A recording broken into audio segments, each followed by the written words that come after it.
पैसा कमाना यानी माल मुद्रा जो है वो कमाना है अधिकारियों को, बड़े बड़े जो आयोग के अध्यक्ष से लेकर बीपीएससी के अध्यक्ष और शिक्षा विभाग के जो है बड़े बड़े लोग घालमेल किया गया, बड़े पैमाने पर जो फर्जीवाड़ा हुआ उसका तो भंडाफोड़ आज हुआ है, उसका तो भंडाफोड़ तीसरे फेज की बहाली में हुआ है। प्रश्न पत्र मुहैया कराना है, शिक्षा माफियाओं के हाथ में प्रश्न को बेच देना है, ये तो बात तो जग जाहिर है तीसरे फेज की बहाली में। नमस्कार, मैं हूं निकुल तिवारी वॉइस। आप देख रहे देखिए छात्र सौरभ जो है वो लगातार आवाज उठाते हैं शिक्षक अभ्यर्थियों के लिए। देखिए ऐसे में वो साफ कह रहे हैं कि देखिए जो शिक्षक अभ्यर्थियों की जो बहाली हुई उसमें नाम लूट लिया सरकार ने, माल लूट लिया अधिकारियों ने। बिल्कुल आप सही सुन रहे हैं, उनका साफ तौर पर कहना है कि जो पैसा रुपया है वो अधिकारियों ने ले लिया और जो नाम है वो सरकार ने ले लिया। बिल्कुल आप सही सुन रहे हो। और जो शिक्षक अभ्यर्थी वो मायूस बैठे, उनको मिला कुछ नहीं। लगातार सीबीआई जांच की मांग हो रही है, लगातार सप्लीमेंट्री रिजल्ट्स की मांग हो रही है, एज रिलैक्सेशन हो गया, अटेम्प्ट हो गया, सारे मुद्दों को लेकर स्टूडेंट्स जो है वो लगातार आवाज उठाते हैं, ट्वीट करते हैं, फेसबुक पोस्ट करते हैं, यूट्यूब पे डालते हैं, हर जगह डालते हैं और उदास है। क्या कुछ कहना छात्र सौरभ का, अब वो सीधे सुन। नमस्कार साथियों, जय हिंद। अभी हम बात करेंगे कि बिहार में जिस प्रकार से बहाली हुई दोनों फेज की, TRE-1 और TRE-2, इस सब मामलों में आखिर क्रेडिट लेने का जो होड़ था, तो क्रेडिट कौन लेगा? क्रेडिट कौन लेगा? पहले महागठबंधन की सरकार, जाहिर सी बात है कि जनता दल यूनाइटेड और आरजेडी की सरकार इस राज्य में थी जब बहाली की प्रक्रिया दोनों फेज की हुई, और जब तीसरे फेज की बहाली की प्रक्रिया शुरू हुई तो उस समय एनडीए की सरकार, जनता दल यू और बीजेपी की सरकार यहाँ पर मौजूद थी। तो अभी बातें हो रही थी कि आगे क्रेडिट कौन लेगा। तो क्रेडिट लेना है सरकार को और पैसा कमाना यानी माल मुद्रा जो है वो कमाना है अधिकारियों को, बड़े बड़े जो आयोग के अध्यक्ष से लेकर बीपीएससी के अध्यक्ष और शिक्षा विभाग के जो है बड़े बड़े लोग, निदेशक से लेकर सचिव से लेकर प्रधान सचिव से लेकर अपर मुख्य सचिव और जिला के जितने भी डीपीओ और डीपीएम और जिला शिक्षा पदाधिकारी और तमाम ऐसे लोग जो शिक्षा के काम में लगे हैं, शिक्षा के प्रचार प्रसार में लगे हैं, राज्य की योजनाओं को अमली जमा बनाने में लगे हैं, सब लोगों को लाभ मिलना चाहिए।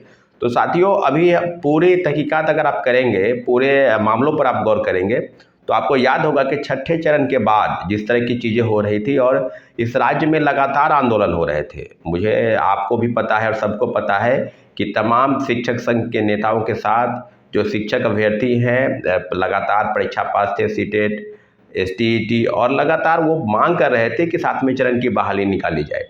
और 7वें चरण की बहाली की प्रक्रिया को लेकर जिस प्रकार से प्रोटेस्ट चल रहे थे, मुझे लगता है कि कोई ऐसा दिन महीना बाकी नहीं है, कोई ऐसा महीना बाकी नहीं है, सप्ताह बाकी नहीं है जब पटना के सड़कों पर प्रोटेस्ट न होते हो। और लाठीचार्ज का जब मामला होता था तो ये देशव्यापी आंदोलन की तरफ उग्र रूप होता था। कई न्यूज़ चैनलों और पत्रकारों के समय में इस तरह की चीज़ें सामने आती थी और वो बिल्कुल सुर्खियों में बनता था कि पटना में लाठीचार्ज हुआ, शिक्षकों पर लाठीचार्ज हुआ और आदि आदि जो चीज़ें सामने आती थी। उस मामले में सरकार की तरफ से लगातार वक्तव्य दिया जाता था। पहले शिक्षा मंत्री विजय कुमार चौधरी थे, उसके बाद प्रोफेसर चंद्रशेखर बने, लगातार कह रहे थे कि 7वें चरण की जो है नियमावली बन गई है, कैबिनेट से मंजूरी मिलने वाली है, आप लोग बेकार आंदोलन कर रहे हैं, प्रोटेस्ट करते हैं, कभी घेराव करते थे, कभी शिक्षा मंत्री से मुलाकात करते थे। तो सब चीज़ों पर उनका कहना था और कैबिनेट की मंजूरी मिले बिना, आपको याद होगा कि चंद्रशेखर जी ने प्रेस में कहा कि कैबिनेट की मंजूरी मिल गई है, अभी कैबिनेट की मंजूरी नहीं मिली थी। 7वें चरण की नियमावली के अनुसार जो चीज़ें सामने आई कि बिहार सरकार बीपीएससी से शिक्षकों की बहाली करने जा रही है और उसको शिक्षक TRE यानी TRE-1, TRE-2 आदि नाम दिया जाएगा। तो सब लोग ये बात कर रहे थे कि भाई 7वें चरण की पहले जो सेंट्रलाइज तरीके से होता था, नियोजन प्रणाली, नियोजन इकाई जो है जिला से, और अब हुआ कि नहीं, अब केंद्रीय स्तर से होगा, एक ही जगह होगा। तो सब चीज़ों पर अब ये तय हुआ। उसके बाद ये हुआ कि भाई जो नियोजित शिक्षक हैं, जो पहले से है नौकरी कर रहे हैं, उनके लिए अलग प्रावधान है कि आप बीपीएससी से बैठना है तो राज्यकर्मी का दर्जा लेना है, तो आपको बीपीएससी की परीक्षा पास करनी होगी, तभी आपको राज्यकर्मी का दर्जा मिलेगा। तो बीपीएससी से परीक्षा हो गई, इसलिए कोई दिक्कत नहीं था किसी को। लेकिन जो प्रावधान थे कि परीक्षा फेल करने के बाद आपको नौकरी से छीनी जाएगी, इसके लिए लोगों को दिक्कत था। और आपको सबको पता है कि TRE-1 और TRE-2 में बेहतर परीक्षा, जो परीक्षा हुई, जो एग्जामिनेशन कंडक्ट हुआ वो बेहतर हुआ। लेकिन उसके बाद की जो समस्या सामने आई कि सब लोगों को पता है कि कई मामले सामने आए। बहाली की प्रक्रिया, नियुक्ति प्रक्रिया जो जिला में हुई और आपाधापी में क्रेडिट लेने में, बीपीएससी खुद कह रहे थे कि हम डॉक्यूमेंट का वेरिफिकेशन खुद करेंगे, क्योंकि बीपीएससी पहले से भी इस तरह की जो सिविल सेवा की परीक्षाएं होती है तो परीक्षा में जो उत्तीर्ण अभ्यर्थी होते हैं उनका इंटरव्यू के बाद जो डॉक्यूमेंट का वेरिफिकेशन होता है वो बीपीएससी स्वयं करती है और उसके बाद चयनित अभ्यर्थियों की सूची बनाकर संबंधित विभाग को भेजती है। ऐसा ही मामला ऐसा ही होना चाहिए था, बीपीएससी को ही करना चाहिए था, परंतु बीपीएससी और शिक्षा विभाग के जो अधिकारी हैं अपर मुख्य सचिव, उनके बीच में तालमेल ठीक नहीं होने की वजह से इस तरह की चीज़ें सामने आई और बीपीएससी ने इस सारी चीज़ों को शिक्षा विभाग के सुपुर्द कर दिया, क्योंकि इसमें माननीय मुख्यमंत्री जी का हस्तक्षेप हुआ। और जाहिर सी बात है कि मुख्यमंत्री जी के कहने के बाद शिक्षा विभाग ने डॉक्यूमेंट का वेरिफिकेशन कराया और डॉक्यूमेंट का वेरिफिकेशन इस आपाधापी में कराया कि कई ऐसे फर्जी अभ्यर्थी हैं जिनके पास नकली प्रमाण पत्र कह लीजिए, चाहे वो डोमिसाइल सर्टिफिकेट हो, चाहे वो दिव्यांगता प्रमाण पत्र हो, चाहे वो आप सीटेट अभ्यर्थी सीटेट फेल, एसटीटी फेल, कई ऐसे अभ्यर्थी कुछ सामने आए, चाहे वो झारखंड के रहने वाले मुकेश जी हो, पूजा हो, करिश्मा हो, कई अभ्यर्थी सामने आकर चिल्ला कर कहते थे कि हम तो सीटेट फेल हैं और मुझे नियुक्ति प्रमाण पत्र दिया गया। तो इसके पीछे जो गड़बड़ी सामने आई है, क्योंकि बीपीएससी के साइट पर जो वाटर मार्क सर्टिफिकेट अपलोड करना था, उसी वाटर मार्क सर्टिफिकेट को जो है वो डीपीओ या डीईओ या जिला से जो संबंधित जो सेल बनाए गए थे जहां पर डॉक्यूमेंट का वेरिफिकेशन कराना था, वहां पर कराया गया। तो TRE-1 में 10,000 लोगों ने डॉक्यूमेंट का वेरिफिकेशन नहीं कराया। और सप्लीमेंट्री रिजल्ट पर जब हम लोग आगे बढ़े, जब रिजल्ट का पब्लिकेशन हुआ, तो आप सबको पता है कि 70,000 से लेकर 80,000 तक ही लोगों ने डॉक्यूमेंट का वेरिफिकेशन कराया। और मिनिमम जो लोग थे, जो अप्लाई करने वाले लोग थे, और सरकार का जो डाटा और डंका जो पीट रहे थे कि हमने 1,20,000 लोगों को नौकरी दी, तो अब बातें बिल्कुल अब सामने आ गई है कि 1,20,000 में कितने लोगों को आपने नौकरी दी, जिसमें से भी आपका ये स्पष्ट मानना है कि आपका कि 28,000 के आसपास जो है नियोजित शिक्षक है पहले फेज की बहाली में। उसके बाद जो डाटा सामने आ रहा था दूसरे फेज में कि 14,000 के आसपास नियोजित शिक्षक है।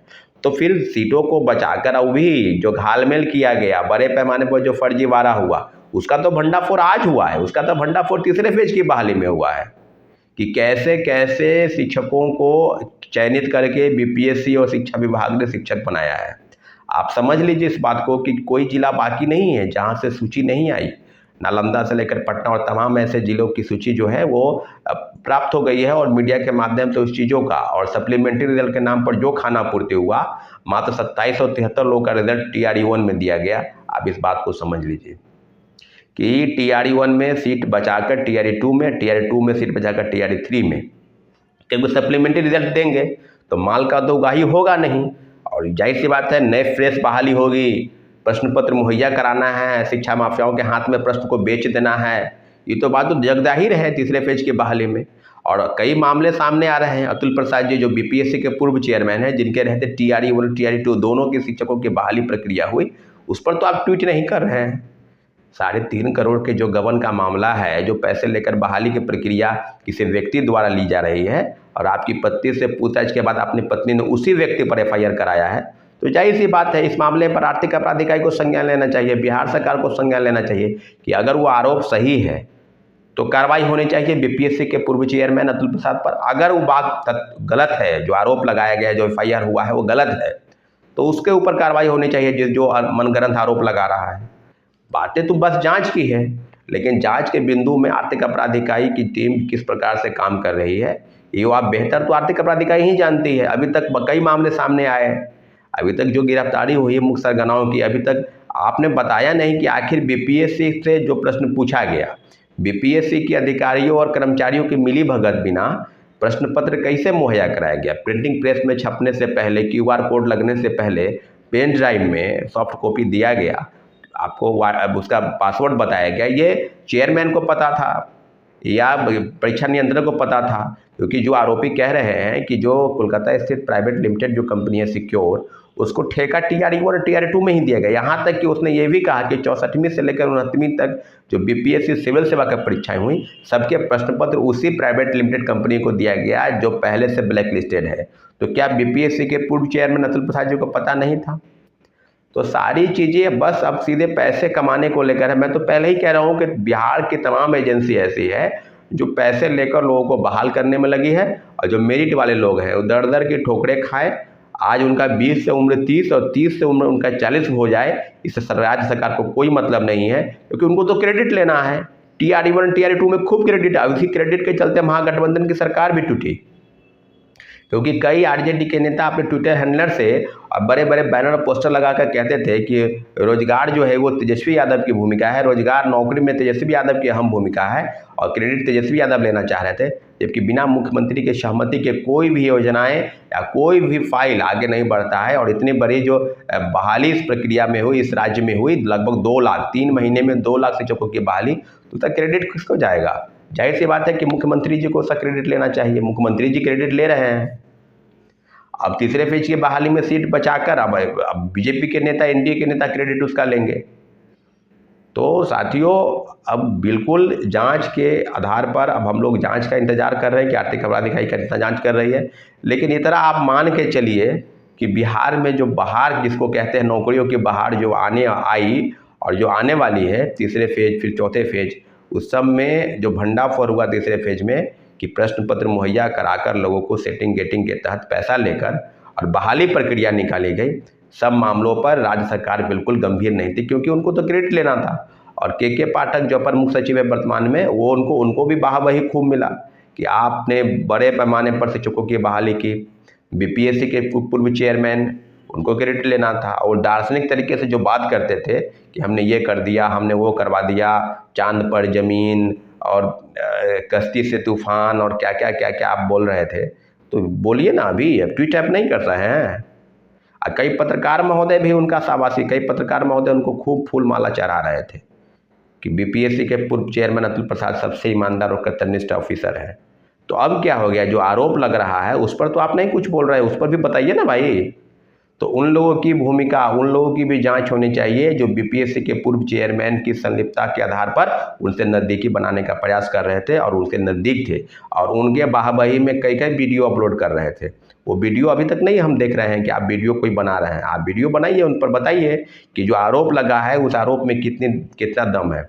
बीपीएससी की पूर्व चेयरमैन की भूमिका TRE 1 और TRE 2 में बिल्कुल स्पष्ट तौर पर है और आर्थिक अपराध इकाई को उनसे पूछताछ के अलावा उनको जो जांच के बिंदु है, आपको तो पूरा मटिया मेट करके चले गए।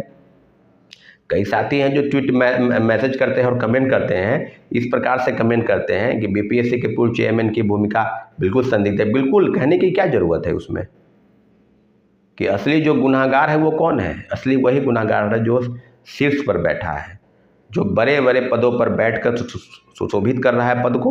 और इतना घिनौना काम जो बीपीएससी TRE 1 TRE 2 में हुआ, ऐसा कभी नहीं होना चाहिए था। परंतु आज विडम्बना है, घोर विडम्बना कहिए। डोमिसाइल नियम जो है पहले लागू था, फिर हटाया गया, पूरे देश के लोगों के लिए खोल दिया गया कि आइए और नौकरी ले लीजिए। और यहाँ के लोग की स्थिति क्या होने वाली है, बद से बदतर होने वाली है, उस पर ध्यान नहीं है। तो क्रेडिट खूब लीजिए, क्रेडिट ले सरकार, माल कमाए अधिकारी अफसर, और यही इस राज्य की विडम्बना है। और मेरिट वाले दर दर की ठोकरें खाने पर मजबूर है। साथियों, हमारी बात आपको अब तक पहुंच रही है क्योंकि आप इस चीज़ों को समझ लीजिए कि क्या होने वाला है। अभी आम चुनाव होने वाले हैं। छात्रों, अभ्यर्थियों, युवाओं, नौकरी रोजगार पर कोई राजनीतिक दल बात नहीं करना चाहता है। किसी भी मंच से किसी भी पार्टी के नेता, शीर्ष नेता हो या छोटे नेता हो, आपको बात नहीं करेंगे कि हम इतने नौकरी दे रहे हैं, क्योंकि उनको पता है कि नौकरी तो आप दिए नहीं। अब मोदी सरकार का आप अगर 5-10 वर्षों का डाटा देख लेंगे तो प्रत्येक वर्ष 2 करोड़ नौकरी देने का था, उस पर तो वो बात नहीं करेंगे। और नहीं तमाम राजनीतिक दल के जो निकल रहे हैं श्वेत पत्र, उसको कह लीजिए। तो आपने सुन लिया कि छात्र सौरभ ने सीधे कह दिया है कि नाम लूट लिया सरकार ने और माल ले लिया अधिकारियों ने। क्या कुछ कहना था शिक्षक भर्तियों को लेकर TRE 1 TRE 2 CBI जांच के बारे में, वो आपने देख लिया। अब देखना होगा कि आगे कितना बवाल होना बाकी है, क्योंकि चुनाव में सारे शिक्षक अभ्यर्थियों ने ठान लिया है कि नोटा बटन दबाएगा। तो बस हमारे चैनल को सब्सक्राइब करके धन्यवाद।